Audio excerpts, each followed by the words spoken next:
प्रिय बच्चों, आज हम पाठ 5 पुल्लिंग प्रथम पुरुष द्विवचन पढ़ेंगे। प्रथम पुरुष का द्विवचन मतलब पहले हमने पाठ 4 में आपको द्विवचन सिर्फ शब्द पढ़ाए थे। अब हम वाक्य रचना पढ़ेंगे, वाक्य कैसे बनते हैं।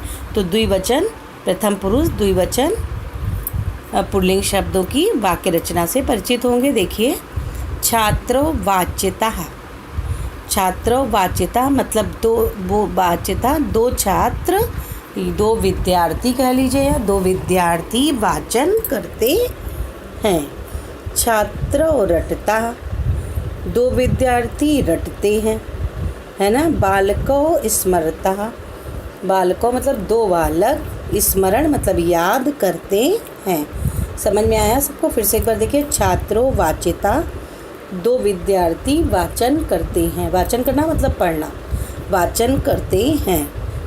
छात्र रटता, दो विद्यार्थी रटते हैं। बालको स्मरता, स्मरता तो बालको स्मरता मतलब बालक, दो बालक याद करते हैं। अच्छा, इसके साथ क्रिया का भी बता दूं, क्योंकि पठ धातु लट लकार जो होता है वो वर्तमान काल होता है, तो वर्तमान काल में चल रहा है। तो पठ धातु अगर हमने याद कर ली है, पठति पठता पठन्ति, पठसि पठता पठत, पठामि पठावा पठामा, तो अगर हमने ये रूप याद कर लिए हैं तो इसी अकॉर्डिंग इसी के अनुसार हमारी धातुएं चलती हैं, मतलब इसी के हमारी क्रिया चलती रहेगी। जैसे अब देखो, वाच्यता, वाच्यता तो क्या है, दुई लोग हैं तो दो लोग पठता, तो वाच्यता उसी तरह से रटता, और पठता से उसी तरह से द्विवचन के साथ पठता प्रयोग होता है, उसी प्रकार से रटता प्रयोग हो रहा है।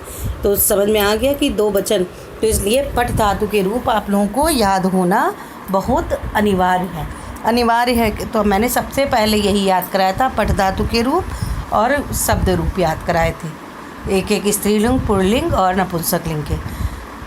पठ धातु अगर आप याद नहीं करेंगे तो वाक्य बनाने में दिक्कत आएगी, क्योंकि आप धातु के क्रिया के रूप उसी एक की तरह अगर वर्तमान काल में चलेंगे तो वो बिल्कुल वैसे ही चलेंगे जैसे पठ धातु के मैंने रूप याद कराए थे। तो छात्रोवाच्यता, दो छात्र वाचन करते हैं। छात्र रटता, दो छात्र रटते हैं।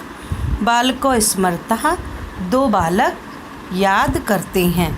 आगे देखिए दूसरे चित्र में, मूस को खादता। अब देखिए खादता फिर आया, पठता और खादता, तो दो लोगों के जब भी बात होगी तो क्या आएगा, खादता आ जाएगा। मूस को खादता, तो खादता का क्या हुआ, दो चूहे खाते हैं।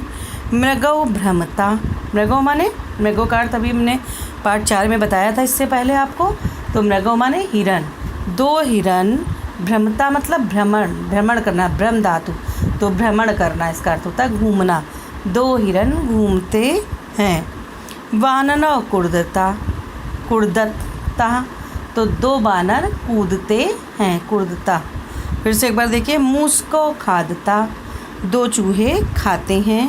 मृगो भ्रमता, दो हिरण घूमते हैं। वानरों कुर्दता, दो बंदर कूदते हैं। तीसरे चित्र में देखिए, मयूरो नृत्यता, नृत्यता दो मोर नाचते हैं। मयूरो मतलब मोर, मयूर मतलब मोर, दो मोर नाचते हैं। आगे देखिए, पिको कूजता, दो कोयल कूजती हैं। दो कोयल कूजती हैं, चाहे कूजता है कहिए, कूजता कहिए। कोयल स्त्रीलिंग और पुल्लिंग एक ही, कोयल पिका, पिको, पिका, तो ये तीनों एक ही चीज़ों में प्रयोग होते हैं। तो पिको मतलब दो कोयल कूजते हैं। काको उत्पत्तता, दो कौवे उड़ते हैं। उत्पत्तता माने उड़ते हैं, काको माने कौवा, काक माने होता है कौवा, तो दो कौवे उड़ते हैं। फिर से देखिए, मयूरो नृत्यता, दो मोर नाचते हैं। पिको कूजता, दो कोयल कूजते हैं। काको उत्पत्तता, दो कौवे उड़ते हैं। आखिर चौथा वाला देखिए चित्र, बालो गच्छता, दो बालक जाते हैं। गच्छता मतलब जाते हैं, गच्छ धातु। राम श्यामो मिलता, राम श्याम से मिलता है, राम और श्याम मिलते हैं। तो गायता, वे दोनों गाते हैं। फिर से देखिए, बालो गच्छता, दो बालक जाते हैं। राम श्यामो मिलता, राम और श्याम मिलते हैं।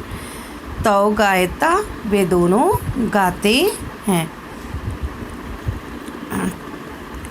आगे का देखिए, शब्दार्थ दिए हैं, इनको याद करिएगा जिससे अच्छे से समझ में आ जाए चैप्टर। देखिए, अश्व गदर्भो धावता, घोड़ा, अश्व माने घोड़ा एक वचन है, गदर्भो दुई गदर्भो हो गया तो दो लोग दो हो गए। घोड़ा गधा दौड़ते हैं, घोड़ा और गधा दौड़ते हैं, क्योंकि धावता हो गया तो द्विवचन के लिए आ गई, क्योंकि एक घोड़ा है और एक गधा है तो दोनों दौड़ रहे हैं। तो घोड़ा गधा दौड़ते हैं। मयूर कपौतो नृत्यता, मोर कबूतर नाचते हैं।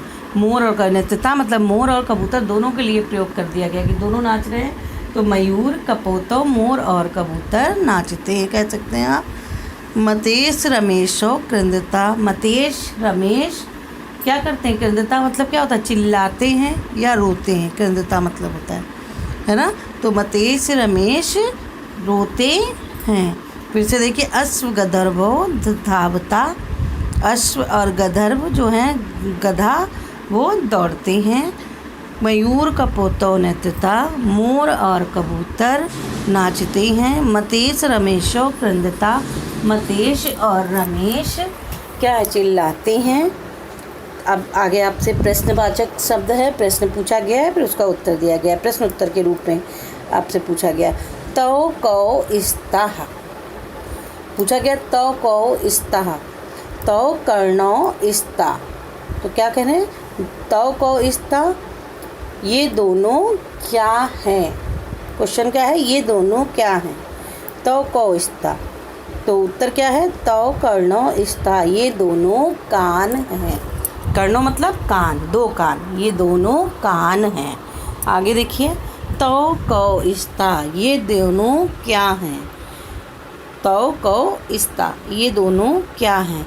तौ औष्ठौ इस्ता, ये दोनों होंठ हैं। तौ औष्ठौ इस्ता, ये दोनों ओठ हैं। तौ कौ इस्ता, ये दोनों क्या हैं? तौ कौ इस्ता, ये दोनों क्या हैं? तौ बिडालो इस्ता, ये दोनों बिल्ला हैं। तौ बिडालो इस्ता, ये दोनों बिल्ला हैं। एक बार फिर से पढ़ा देते हैं। देखिए, एक बार शब्दार्थ पहले पढ़ा देते हैं जिससे आप लोगों को अच्छे से आ जाए। वाच्यत मतलब देखिए, बाचते हैं, दो बाचते हैं। बाच्यता, दो बाचते हैं, साफ साफ लिखा है, दो बाचते। रटता, दो रटते हैं। स्मरता, स्मरता मतलब दो स्मरण करते हैं। भ्रमता, दो घूमते हैं, दो के लिए बात आएगी तब भ्रमता रटता, है ना, जो भी होगी क्रिया उस हिसाब से आपकी धातुओं का प्रयोग होगा। घूमते हैं। कुर्दता, दो कूदते हैं। नृत्यता, दो नाचते हैं। कूजता, दो कूकते हैं। गायता, दो गाते हैं। धावता, दो दौड़ते हैं। इनको अच्छे से याद करिएगा। एक बार फिर से ये पढ़ लीजिए वाला पाठ, ये वाला पन्ना। अश्व गदर्भो धावता, घोड़ा गधा दौड़ते हैं, घोड़ा और गधा दौड़ते हैं। मयूर कपोतो नृत्यता, मोर और कबूतर नाचते हैं। मतेश रमेशो क्रंदता, मतेश रमेश चिल्लाते हैं। उसके बाद में प्रश्नवाचक चिन्ह है। देखिए, प्रश्न पूछा गया, तौ कौ इस्ता, ये दोनों क्या हैं? तौ कर्णो इस्ता, क्या बने हैं? दो कान बने हैं, तो क्या होगा? ये दोनों कान हैं। तौ कौ इस्ता, ये दोनों क्या हैं? तौ ओष्ठौ इस्ता, ये दोनों ओठ हैं।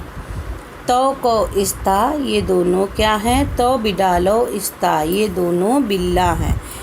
क्या है? ये दोनों बिल्ला हैं।